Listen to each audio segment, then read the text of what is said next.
오늘 말씀은 야곱이 하나님을 만난 이야기, 하나님과 씨름한 이야기입니다. 근데 야곱은 그 인생을 보게 되면 가장 아주 교활하고 나약한 사람의 대표입니다. 그럼에도 불구하고 하나님께서 야곱에게 은혜를 주시는 하나님의 은혜를 우리에게 보여주시죠. 그러니까 인간적으로 보면 야곱은 저희가 흠모할 만한 내용이 없어요. 그리고 오늘 말씀 전체를 또 보면 야, 이런 인간이 어떻게 가장이라 할 수 있을까라는 생각을 갖게 됩니다. 오늘 말씀 첫 번째 생각해 보는 것은 야곱은요, 하나님보다 에서를 더 두려워하고 있어요. 지금 이제 야곱이 그 가족들과 함께 밧다라면에서 다 이제 떠나잖아요. 많은 양떼들, 소떼들, 재물들을 다 가지고 자기 종들과 또 사랑하는 아내들과 자식들을 데리고 쭉 오게 됩니다. 근데 들려오는 소식이 형 에서가 자신을 맞으러 온다는 거예요. 기쁨으로 맞는 게 아니라 400명의 사람들을 데리고 이제 온다는 것을 듣게 되었습니다. 그러면서 야곱은 그의 장기, 아주 교활함, 그 트릭을 한번 또 쓰기 시작합니다. 양떼를 세 떼로 나누는 거예요. 한 떼, 두 떼, 세 떼. 그래서 종들고 한 떼, 두 떼, 세 떼를 나눠서 먼저 하나를 다 보내고 그래서 또 형에게 예물을 쫙 올려드리고 종들에게 이야기해라. 이것은 야곱의 우리 주인이 주는 겁니다. 우리 주인님은 야곱님은 저 뒤에 이제 오십니다. 얘기하라.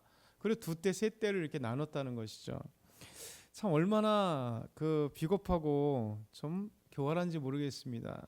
왜냐하면 이 세 떼로 나눈 이유가 오늘 본문에 나와 있어요.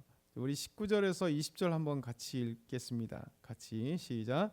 그 둘째와 셋째와 각 떼를 따라가는 자에게 명령하여 이르되 너희도 에서를 만나거든 곧 이같이 그에게 말하고 또 너희를 말하기를 주의 종 야곱이 우리 뒤에 있다 하라 하니 이는 야곱이 말하기를 내가 내 앞에 보내는 예물로 형의 감정을 푼 후에 대면하면 형이 혹시 나를 받아주리라 함이었더라.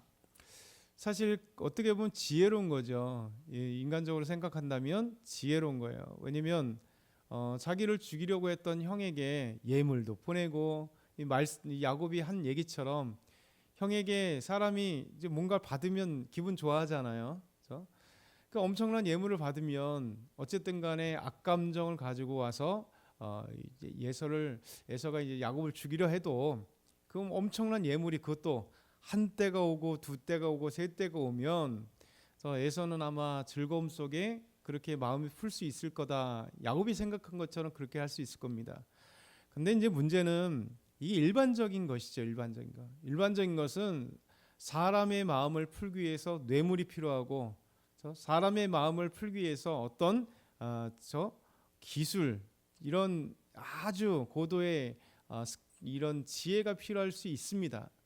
그런데 문제는 야곱이 어떤 사람이냐라는 거죠.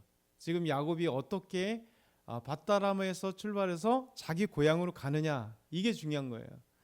단순하게 그 삼촌 집에서 거부가 되어서 정말 의기양양하게 자기 집에 뭐 그냥 대선 이렇게 행보하는 것처럼 자기가 그렇게 행보하는 게 아니잖아요. 지금 무엇 때문에 가게 됐냐면 이제 하나님께서 야곱에게 고향 땅으로 가게 하셨잖아요.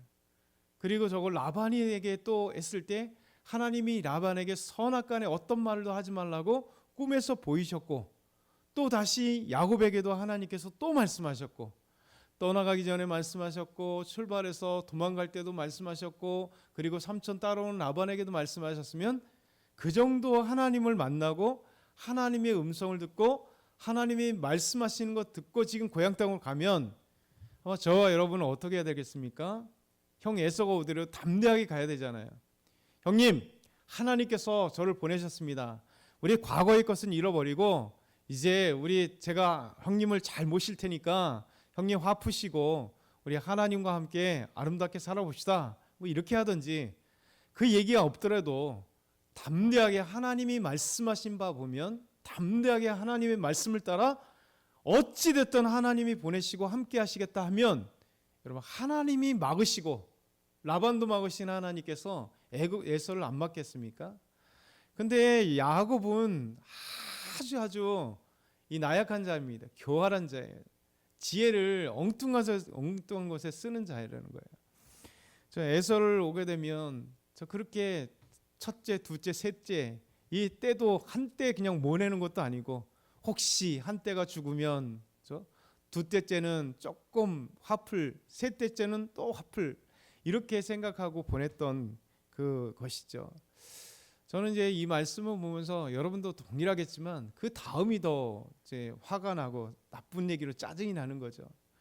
야곱의 이 나약함, 지만 생각하고 있는 이 생각을, 왜냐하면 두 번째는 뭐 했을까요? 야곱은 이제 두 아내와 또 두 여종과 11 아들을 자기 또 앞서 보내고 홀로 남았다는 거예요. 여러분, 이게 얼마나 야곱의 나약함인지, 지만 생각하고 있는 이 가장의 모습인지, 이 가장이라 할 수 없는 이 나약한 야곱. 우리 한번 22절에서 24절 상반절 보면 이렇게 말씀합니다. 밤에 일어나 두 아내와 두 여종과 11 아들을 인도하여 야복 나루를 건널세 그들을 인도하여 시내로 건너게 하며 그의 소유도 건너게 하고 야곱은 홀로 남았더니, 이렇게 말씀하고 있어요. 가려면 다 함께 가야 되잖아요. 나약한 아내들을 먼저 보내고 그 아들들을 먼저 보내고 자기는 혼자 야복나루에 앉았다. 그래서 남아서 뭐 하겠어요? 두려워서 이제 어떻게 하지 생각하고 있는 거 아니겠어요? 이렇게 야곱은 참 우리가 생각해봐도, 아무리 봐도 성경 말씀을 읽으면서도 이게 교훈이 될까? 이 말씀이 도대체 뭐지? 라고 할 수밖에 없는 거죠. 근데 하나님의 은혜가 뭐냐면, 이거 뒤집어 얘기하면 이렇게 교활하고 이렇게 나약하고 이렇게 가장으로서 담대하게 하나님을 믿고 믿음 안에서 우리가 이끌어 가야 되잖아요. 사실 우리가 원하는 게 뭡니까? 우리 믿음의 가장이 되고, 그렇죠? 아빠가 됐든 엄마가 됐든 믿음의 가장이 되어서 자녀들에게 믿음을 다 이렇게 본을 보이고, 그리고 믿음 안에서 어떤 일이 생기면 하나님께 기도하고, 그렇죠? 하나님을 신뢰하고 달려가는 그런 모습이 돼야 되잖아요. 그렇게 하나님을 만났어도 우리는 한 번도 하나님을 음성을 그냥 쫙 듣거나 눈으로 본 분도 없잖아요. 그렇죠? 그런 비슷한 음성을 듣고 말씀으로 들을지 몰라도 야곱처럼 이렇게 베델에서부터 그냥 하나님이 직접 꿈에서 확실하게 보이셔서 확실한 음성을 보여주셨고, 그렇죠? 바다라면서 그렇게 하시는데도, 그럼에도 불구하고 위기의 순간에 하나님을 찾는 게 아니라 저 인간적인 계략들만 찾고 있는 이 나약한 야곱. 그런데도 불구하고 하나님이 찾아오시는 것은 이게 인간의 대표라는 거예요. 저와 여러분의 모습이라는 거죠. 우리가 아무리 나약해도, 우리가 아무리 부족해도, 우리가 하나님을 찾지 못하는 상황일지라도 우리의 하나님은 우리를 버리지 않는다는 거예요. 하나님은 잊지 않는다는 거예요. 그래서 이 모습을 보면서 용기를 얻는 거예요. 그래서 우리가 위대하신 저 다윗처럼만 하나님을 찬양하고 어떤 상황에도 그런 모습만 있다면 성경에, 누가 하나님이 인도하셔서 왕으로 됐네, 우리는 다 왕이 돼야 되나, 이렇게 생각할 거 아닙니까? 근데 그게 아니라는 거죠. 그래서 마지막으로 하나님이 이제 찾아오셔서 야복강에서 야곱과 씨름하면서 하나님이 야곱에게 그 꺾지 않는 이 야곱의 그 비열함, 야곱의 그 자아들, 하나님이 그것을 몸을 치면서 꺾게 되시는 하나님의 놀라운 은혜, 그 이름도 바꿔주시는 은혜, 이것이 바로 하나님과 씨름하면서 하나님께서 그럼에도 주시는 놀라운 은혜이죠. 우리 마지막 24절부터 28절 우리 한번 같이 읽겠습니다. 야곱은 홀로 남았더니 어떤 사람이 날이 새도록 야곱과 씨름하다가 자기가 야곱을 이기지 못함을 보고 그가 야곱의 허벅지 관절을 치매 야곱의 허벅지 관절이 그 사람과 씨름할 때 어긋났더라. 그가 이르되 날이 새려하니 나로 가게 하라. 야곱이 이르되 당신이 내게 축복하지 아니하면 가게 하지 아니하겠나이다. 그 사람이 그에게 이르되 내 이름이 무엇이냐? 그가 이르되 야곱이니이다. 그가 이르되 내 이름을 다시는 야곱이라 부를 것이 아니요 이스라엘이라 부를 것이니 이는 내가 하나님과 및 사람들과 겨루어 이겼음이니라. 아멘. 하나님이 밤새도록 씨름하신 거죠. 근데 야곱을 이기지 못함을 하나님이 사람의 모습으로 오셔서 야곱과 씨름한 거예요. 왜냐하면 그 뒤에 보면 저 분엘이라 이렇게 했잖아요. 하나님을 대면하였으나 내가 죽지 않았다라고 고백하면서, 그리고 이 말씀을 보면 하나님과 싸워 이겼다라고 하는 이스라엘 이름을 주시는 거 보면 하나님이라는 것을 우리가 알 수 있는 거죠. 근데 하나님이 야곱을 못 이겼을까요? 야곱을 상대해 주는 거죠. 야곱을 상대해 주는 거죠. 이기지 못했다는 것은 씨름에서 이기지 못했다는 게 아니라 더 나아가서는 그 마음을 이기지 못했다는 거예요. 그 이 속 안에 있는 그 하나님을 생각하는 것보다 이것들 상황들을 생각하는 야곱의 교활함, 그 자아들, 이런 것들에 대해서 말씀하시는 거죠. 더 나아가서는 어찌됐든 간에 하나님이 야곱과 씨름하다가 밤이 새려 하니 나 이제 보내게라. 싫습니다. 축복하지 않으면 안 됩니다. 허벅지 관절해도, 이게 이제 야곱의 또 한 면에서 우리에게 정말 나약하고 트릭을 많이 쓰는 자이지만 하나님이 이 모습을 보면서 때로는 야곱의 이 끈질김이 또 우리에게 필요하다는 거예요. 그렇죠? 하나님이 우리에게 축복하지 않으면, 우리에게 복을 주시지 않으면 안 됩니다라는, 야곱은 한 가지 이게 있는 거죠. 그냥 왜냐하면 자기 아내를 얻기 위해서 14년 동안 일한, 또 재산을 위해서 6년을 일한, 어찌 보면 끈기 하나는 대단한 사람이잖아요. 그렇죠? 그래서 하나님 앞에 우리가 때로는 연약하고 쉽게 작심삼일이 되는 우리들에게 한번 끈기가 필요하다. 하나님과 우리의 문제가 있다면 사투하여서 하나님 다 아세요. 하나님 이미 우리에게 복을 주실 거예요.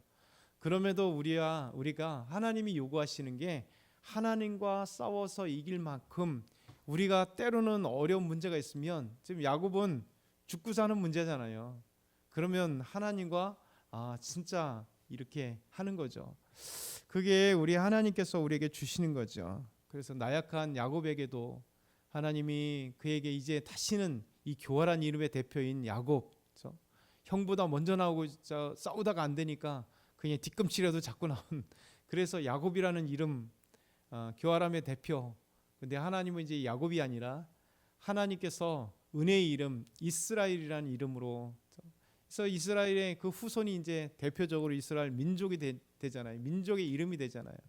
그래서 하나님께서 우리에게 이렇게 이름을 칭해 주셨으면 좋겠어요. 그래서 오늘 이 말씀을 기억했으면 좋겠습니다. 참 야곱은 교활하고 나약하고 믿음에 가당잡지 않지만, 그럼에도 불구하고 하나님께서 은혜를 주시는 것, 이게 성경 전체의 원리입니다. 인간은 나약하고 죄인이고, 그리고 하나님을 찾지 못하지만 하나님이 찾아오셔서 은혜 주시는 이 놀라운 법칙, 그래서 저와 여러분도 동일하게 이 자리에 있는 거죠. 그래서 오늘도 하나님께서 우리와 함께 하시고 우리 연약함 속에서 놀랍게도 우리의 이름을 바꿔주실 만큼 하나님이 저와 여러분에게 놀라운 복과 은혜를 있길 소망합니다.